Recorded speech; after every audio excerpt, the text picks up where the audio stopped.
Hey, what's going on YouTube? This is Sever7, and today we're taking a look at the Kizer Knives Ara. That's with the ultimate goal of seeing if it's worth adding to your collection or your daily carry rotation. Now, this was designed as a collab between Paul Munko and Jonathan Stiles, and this was manufactured by Kizer, and I did buy this with my own money, so it's all mine. Now, jumping into the handle, we've got this beautiful purple snowflake crystallized titanium. Just looks magical. We have it on both sides, same pattern. And if you look, it follows the contour of the scale. Like they could have just put a block out here, you know, but they didn't. Instead, they decided to contour it with the scale, which I think is awesome. They also didn't have to do wraparounds down here like they did, but they did. They did wraparounds. And then we've got this beautiful purple crystal titanium, like 1/4 backspacer. And this is lanyard friendly, but it's lanyard friendly in a way where it's not like obtrusive to anybody else, which is like the best way to do lanyards. For the 9 people that want them, they have a way to get them. But the rest of the population, we don't have to look at it. We don't have to worry about it. Now, I want to say this is, yes, okay. So the pivot collars are also crystal titanium. They're not just an anodized piece of hardware. Like it's full crystal titanium just like this, because you can see the little specks that are in there. The same as the crystal titanium. But absolutely beautiful scales. I love them. Now, talking about the ergonomics, this is going to fall in line with that like common sense ergos, right? So you know exactly where to put your finger, right? It's inviting you right here. And then while it's a little tight, you can get a full 4-finger grip, and look, everything falls into place, right? You get functional jimping right here in case you need to do something a little, you know, like get through a tough box or something like that, or maybe the Amazon package is like a little extra thick or whatever. You can get in there and really put some pressure into your cut. Now, this spot right here, this is, to me, and I think to everybody, just an elongated sharpening choil. This is not going to be where you want to try to even remotely rest your finger, because you will stab the ever-living heck out of yourself. So just right here, just this one grip, or we have some poon action. You can absolutely pinch grip it, get right up here on this poon, and then look who's in control all day, right? So ergonomics on this, for my size hands, or maybe a little smaller, maybe a tad bigger, ergonomics, while you only have one way to hold the knife, technically 2 if you tag the poon, I find it to be very comfortable. Everything's knocked down, pocket clip, like I know it exists, but barely. So overall, ergonomics on this are very nice. Looking at the blade, we have a beautiful hand satin. This is my all-time favorite blade finish on knives that I don't plan on using.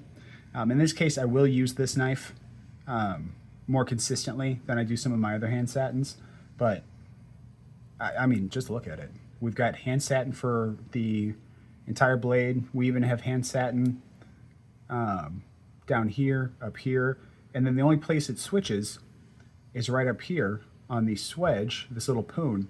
We get like a tiny little belt satin, right? Just so when you hit the light different, certain things are illuminated and certain things aren't, right? Because there are different angles, different degrees, and you know the pattern is, it'll absorb light a little bit differently if it's a belt satin versus if it's a hand satin, right? We are rocking S45 VN. There's the guys, Paul Munko and Jonathan Stiles, 2 guys that have kind of exploded onto the scene. As of recent, Jonathan Stiles did the Militaw for Kizer, he did the, I can't remember the name of the knife he did for Concept. Tarako. He did the Concept Tarako. And pretty much every variant of the Militol came from him. Paul Munko did the design that I just finished reviewing. Paul Munko did this guy. He also did the Cosmos for Concept. So both guys have, you know, pretty different design language, and I think it was cool to see both of them come through on this knife. Now, as far as the blade goes, it's built to be a good EDC knife, right? We've got belly to slice. We've got a tip for poking, right? We have a thick blade stock, and we remain somewhat thick out to the point, right? So we're not flimsy. We're not gonna snap whenever we try to poke into something. But we retain that thickness all the way down to the tip. And then up here, well, we're pretty damn thick, right? So this is going to be really excel at just EDC. If it's an everyday thing you do, this is going to crush it. You know, light box cutting. Well, I should say not elongated box cutting. Like, I wouldn't take this to the job site and cut boxes for 6 hours. I just wouldn't do that with this knife. We've got other knives you can do that with. But an office carry or around the house, maybe in the yard carry, absolutely. Now, you see I'm failing the detent a little bit, and there's a reason for that.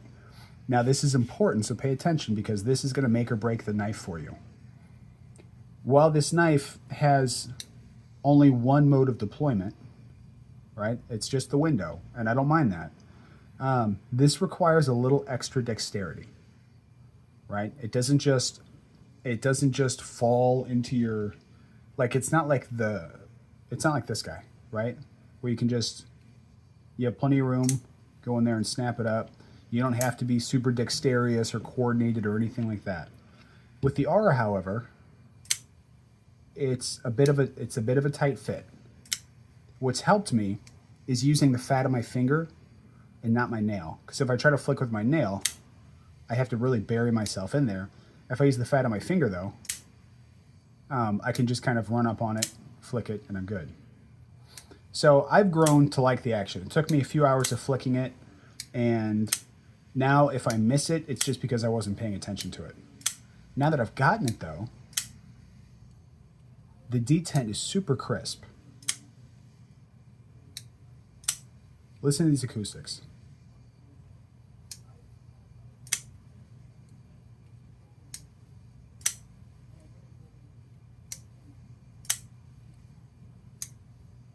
Very nice. You cannot slow roll it, at least not easily, not even worth the time to try. This is really a reverse flick only. You can thumb flick it, but no, okay, I'll just say you can thumb flick it. I'll give it that. But yeah, this is one that definitely takes a little bit of practice. Once you get it, though, the action is very satisfying. The lock bar disengagement is insane. It's so comfortable. They give you a little bit of room, right? They give you a little bit of room, and it doesn't take a tremendous amount of force, and it's almost squishy in a good way. Like, you feel like you're just kind of pushing into a stale marshmallow. Yeah, I'm a big fan of comfortable disengage because that's part of the fidget factor. And if it's too loosey-goosey, or if it's too stiff and it hurts, you're not going to want to fidget with it. It kills the experience. Doesn't matter how good the action is if the disengagement sucks. So if you're able to get past the learning curve, which is literally just taking your finger, cramming it in here, damn it, and snapping it out, then you're fine. And it's not as hard as I'm making it look. Like, I'm not trying to make it look hard, but I've been fidgeting this thing so much that my finger's getting a little tired. I'd say you probably get about 30 flicks at a time before you start missing. But the action is super satisfying. Now, as far as the specs go, we were rocking a 3.09 inch blade, 3.98 inch handle. We have a 7.07 inch overall length, a weight of 3.49 ounces, and then we have a blade to handle ratio of a fantastic 77.6%. And anything over 70 is good. The closer you get to 80, the better it is, because that's when you kind of start to get that like 50-50 look. And if you look at this arch and how it leads into this arch, it starts to kind of trick you and you think, wow, that's a lot of blade for the handle. And in reality, it is. Could they have squeezed a little bit more in? Yeah. Maybe, you know, a 16th, right? But overall, they did a pretty good job. 77% blade handle is awesome. Now, size comparisons, we'll put it up against a viewer much smarter than me said to line it up with the lines on here. We're going to put it up against the Real Steel Sylph.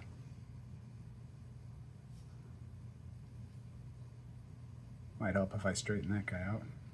Okay, to my surprise, the Real Steel Sylph is slightly longer. I wouldn't have guessed that. So that means the brazen is definitely going to be longer. I'm not going to include the glass breaker because that's not functional length.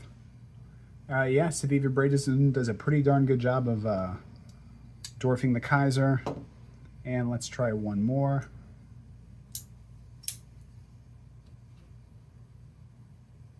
I always forget the name of this knife. I just reviewed it. It's the Migron Corvat. Damn it. Well, it's the Migron something.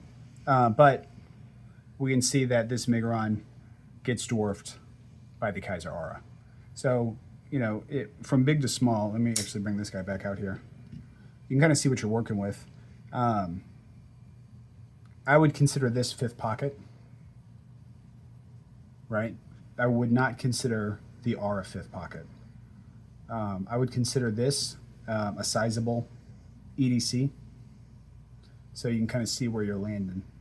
This is not quite fifth pocket, not quite full size. It's still a small knife, and this one here would be fifth pocket.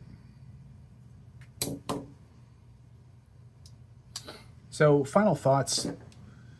You know, it's not a cheap knife, right? I think this retails for like $199, $210, something like that. And, you know, for that price to make sense to you, you really have to like the idea of crystal titanium, right? You have to like the look, you have to like the crystal tie, because if you strip those materials away, you don't have a $200 knife sitting here. Now, don't get me wrong, the knife is excellent, but if you're looking for a way to blow $200 on a knife and you don't care about crystal tie, then either opt for one of the cheaper ones if you love this design. They have some that are, I think, around like $160 that have carbon fiber. They look pretty good too.